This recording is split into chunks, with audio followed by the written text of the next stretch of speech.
Eu vou te contar uma história engraçada. Nós estamos para fazer uma viagem para o Vietnã esse ano, né? A gente vai fazer uma viagem, o pessoal já tá começando a montar a viagem, como sempre, para visitar campo de batalha. Tu vai com a galera? Vão a galera. Tá. A gente, quando tiver pronto, eu até te mando depois as coisas todas aí. Tá. E aí eu tava no consulado da China semana passada, e a gente foi fazer tem um evento lá de mídia, né? E eu encontrei um amigo meu chinês. Quando eu falei pra ele que ia pro Vietnã, ele falou: cuidado que não vai ter luz lá. E o chinês brincando, né? Porque por causa da situação do petróleo, que o Vietnã é dependente. Assim, a gente espera que resolva até o final do ano, mas eles são completamente dependentes do Golfo Pérsico. Vietnã, Indonésia, esses países todos aí vão ficar numa situação difícil, cara. Pois é. Camboja. Isso tudo desencadeado por conta de, me parece, até que haja uma segunda análise muito mais fundamentada, um capricho, de certa forma, do Netanyahu de se manter, de se proteger. Pode ser, pode não ser, pode ser pressão dos Estados Unidos também em cima do Netanyahu, para ele, porque a gente sabe que os Estados Unidos, não sei em que, pois é, me ajuda aí, em que medida um Irã sob ataque prejudica, do ponto de vista energético, a China? Porque essa poderia ser, quando a gente vê o Trump sacando o Maduro da Venezuela e de certa forma tomando as rédeas de como funciona ali, não me parece um movimento para... Você estava falando que os Estados Unidos falam que é autossuficiente com petróleo, de fato mas com empresa particular, não sei o quê. Mas aqui me parecia, cara, olha, esse petróleo aqui vai para a China. Se a gente começa a atrapalhar esse fluxo aqui, a gente começa a atrapalhar o fluxo de petróleo da China. Se a gente vai lá para o Irã, e o Irã também vende petróleo para a China precisa se reorganizar. Então a China agora, como você disse, já tá fazendo negócio, além de ter grandes reservas, também está comprando da Rússia. E né? do Irã. E do Irã. E um petroleiro chinês pode passar em Hormuz. Tá autorizado. Então, qual foi o... Então não foi isso, não era isso. Quer dizer, se era isso que os Estados Unidos queriam, eles fizeram uma puta merda. Mas eu ia falar isso, ainda bem que é você que tá falando, né? Ainda bem que se eu falo, vão dizer que é a torcida. Mas era esse o objetivo dos Estados Unidos? O que a gente sabe do ponto de fato? Porque uma coisa que a gente está acostumado a ver é Estados Unidos se movimentando por conta de petróleo, né? Isso é o que a gente vê historicamente. Então, Sim. Dá pra gente inferir que dessa vez é petróleo de novo, né? Não, é petróleo de novo. E aí então, foram burro, porque deu errado.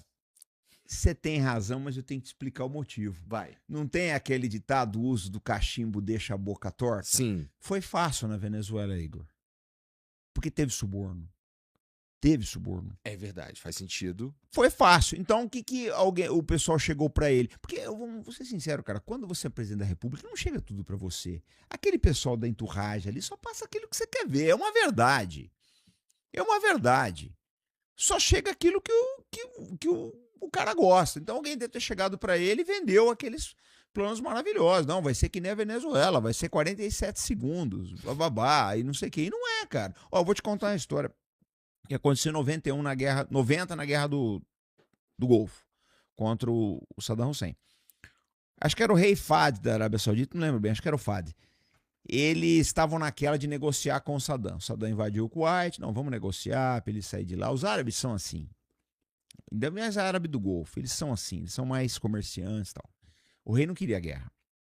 O que o serviço de inteligência americano fez? Eles falsificaram fotos de satélite mostrando as tropas do Saddam avançando para a Arábia Saudita. Isso nunca aconteceu. As fotos eram falsas. Mostraram as fotos para o rei autorizou a entrada de tropas americanas. 500 mil de soldados. Então, eu acho que é a mesma coisa. O Bibi ou a assessoria do Trump deve ter vendido para ele relatórios errados, né? E agora ele está com o imbróglio na mão. Eu estava vendo hoje, antes de vir para cá, a CNN falou, ele tem um abacaxi, porque não tem saída nisso. Como é que você vai fazer para sair? Liberar Hormuz, cara, é um negócio, em termos navais, Igor, é uma das operações mais complexas que existem. Ó, só foi tentado até hoje uma vez na história. Foi em Galípoli, na Turquia, em 1916. O ministro da Marinha Britânica era o Churchill e deu errado. Ficaram 9 meses tentando e deu errado. Perderam uma porrada de navio, uma porrada de soldado. Tem até um filme do Mel Gibson, Galípoli. Um Qual filme que é a complexidade ali? É muito bem defendido ou é difícil mesmo do ponto de vista, sei lá, das estruturas da natureza?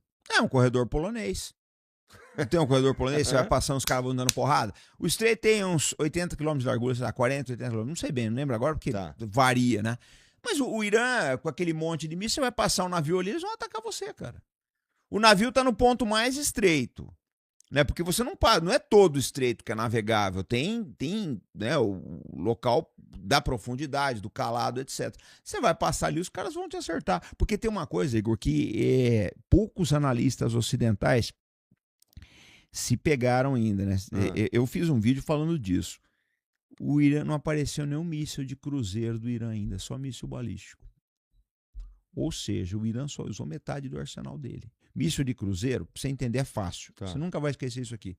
Míssil balístico, trajetória balística, faz Tá. esse arco. Míssil de cruzeiro voa reto.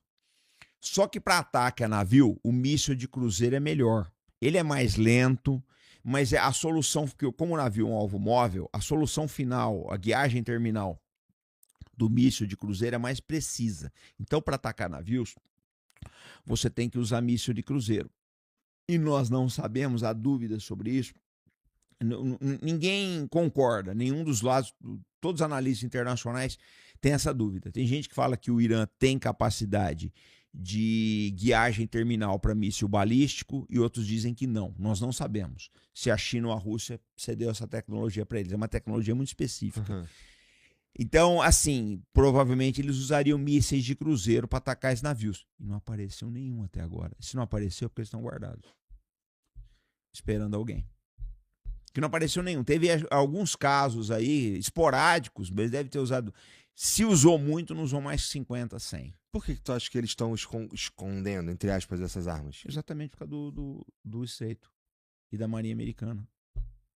Porque eu achei estranho isso. Comecei a olhar e falei, mas eu olhei o pelotão dos ataques. Esse aqui foi míssil balístico, esse aqui foi drone, esse balístico, esse drone. Cadê os mísseis de cruzeiro? Aí no dia seguinte que eu fiz esse vídeo, teve um ataque contra um navio ali, usaram alguns mísseis, mas é uma quantidade mínima. E esses mísseis são muito precisos. São uma precisão muito grande. Em relação aos drones, eles são muito mais caros também que os drones, eu imagino. O míssil é mais caro. Mas a destrutividade do míssil é maior, né? Você leva uma cacetada de um míssil aí, Tem uma cena, cara, foi muito engraçado. Publicaram na CNN semana passada, em Israel. Eu achei uma loucura. Falei, pô, esse gato tinha ganhar o Oscar. Tinha uma rua de Israel, calma, né? E o vídeo foi, vocês acham aí na internet. E o gato passando. De repente o gato corre, cara. Aí eu contei, eu assisti várias vezes e contei. 15 segundos depois caiu um negócio de um carro dar uma pirueta no ar. Eu falei, meu amigo, da onde esse gato saiu, cara? Caralho, o gato com sentido aranha. Eu falei, é o gato do Mossad, esse gato aí, cara. Tá na internet, você acha aí, gato fugindo do drone. É um negócio de louco, cara. Lá no Irã, quando teve a guerra de 12 dias, entre aspas, você estava me falando que um desse aqui, uma esquadrilha de B2. Eles invadiram o espaço aéreo iraniano e soltaram aquele míssil anti-bunker. Não, é uma bomba, MOP 57. Que acho que é GBU 57. É uma bomba que ela de forma leiga, ela cava e explode, não é? É porque ela é muito pesada, não é isso? Daí ela Exatamente. ela entra profundamente e explode lá embaixo. E ali eles disseram que tinham destruído a ameaça iraniana, qualquer coisa assim, né? Não era verdade ou... Veja, eles mentiram ou o Irã que foi eficiente em esconder que não destruíram porra nenhuma? O Igor, ou eles mentiram naquela época ou estão mentindo agora. Porque se destruíram mesmo o programa nuclear do Irã, então não era para tá atacando agora. Se estão atacando agora é porque não destruíram daquela vez. Então, ou mentiram antes ou mentiram depois. Vou ser sincero para você. Nós reunimos lá no canal alguns engenheiros, o vídeo está até no ar, alguns engenheiros de estruturas. Fizemos uma reunião, eu com 2 engenheiros de estrutura, para discutir esse assunto. Uhum. A conclusão a que se chegou é que, dado o tipo de rocha e o tipo de cimento que o Irã usa, o Irã tem um cimento de ultra high, o H qualquer coisa assim, que eles usam lá, que provavelmente não foi destruído. Entendi. Que provavelmente não foi destruído. Porque, por que houve o ataque americano? Porque Israel tinha o mesmo problema que tem hoje, estão ficando sem míssil de defesa. E aí o Trump precisou entrar nessa daí, com esses... Então, se esse cenário do Irã tá enriquecendo urânio, por exemplo, numa base muito protegida por conta do terreno, por conta das tecnologias como cimento e tudo mais, e nem um míssil como esse, anti-bunker, míssil não bomba, anti-bunker, consegue resolver o problema, precisa de quê? Precisa do 007? Como é que faz? Mas tem que invadir o país. O Saddam já tentou, não deu ruim pro Saddam. Exato, então meio que... Não, porque, o Igor, olha só, o Irã tá fazendo... Eles fazem túneis desde a época do Alexandre. Então, cara, os caras estão acostumados. Guerra de túnel, velho, não tem solução. Você vê, o Gaza durou 3 anos. 3 anos. O Vietcong, eles tinham um complexo de túneis perto de Saigon. Saigon, que hoje é Ho Chi Minh. É muito difícil combater em túnel, cara. E esses túneis do Irã são obra-prima de engenharia. Assim, o problema, Igor, que a gente tem é que a imprensa ela criou no imaginário popular uma visão tão deturpada do Irã que a gente não consegue entender aquilo. Aquilo é uma sociedade dos melhores engenheiros do mundo. Chinês, olha, cara, não subestima chinês, russo, iraniano, quando se trata... chinês e russo com engenharia... chinês e iraniano com engenharia e russo com física. Não subestima esses caras. Eu tive na muralha da China, eu tava olhando lá tava eu e o Rodrigão lá do Três Irmãos. A gente tava olhando aquilo, eu falei pra ele, Rodrigo, quem faz um negócio desse aqui faz qualquer coisa. Porque aquilo tem 2000 e poucos anos. Então, não tem coisa que a tecnologia não resolve. Nós juntamos engenheiros mesmo, gente especializada em estrutura. Aí, ficamos debatendo aí uma semana, o pessoal fez gráfico, o vídeo tá no ar. Provavelmente não destruíram. Uhum. Mas aí agora o Irã, sob cerco... O Irã se prepara, como a gente já falou, para um embate com os Estados Unidos há muito tempo. O Irã agora... Você acha que o Irã está saboreando, de certa forma, o dano que ele causa aos americanos, ao Ocidente? Ou o Irã também está mais afim mesmo de acabar essa guerra o mais rápido possível? Eu acho que eles não vão acabar a guerra sem extrair concessões. É a visão que eu tenho. Porque o Irã está sofrendo com a guerra? Está sofrendo. Mas vamos colocar as coisas em termos assim de números, né? Porque é difícil você brigar com números. Uhum. O território do Irã é 66% maior que o da Ucrânia. A população do Irã é 3 vezes a população da Ucrânia. A Rússia está enfrentando a Ucrânia há 4 anos. E a Rússia está bem ali do lado, tem várias outras... Está do lado, não tem... a Ucrânia é um país sem montanha, sabia disso, né? Ele só tem montanhas nos Cárpatos, no sul. Então, na área de operações da Rússia, não tem montanha. O único obstáculo é o Dnieper, o rio Dnieper. Então, assim, já está há 4 anos.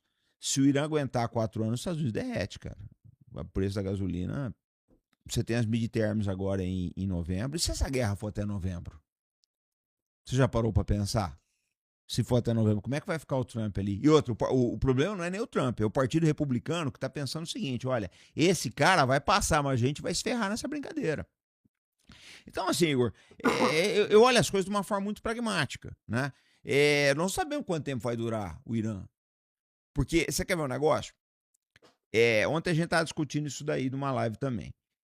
O Tajiquistão, que é um país vizinho ali do Irã, próximo ali, tem fábricas de... Não sei se é vizinho, mas eu sei que é próximo. Tem fábrica de drone. Muito, muito drone. E a gente acha que eles estão passando drone pro Irã também. Então aquilo não vai acabar, cara. É que nem um formigueiro que você acha que é só aquele coisinho, mas o negócio... Às vezes tem quilômetros. Entendi. E aí, caraca, então assim, é muito complexo mesmo. Parece um puta erro mesmo que os americanos cometeram aí, hein?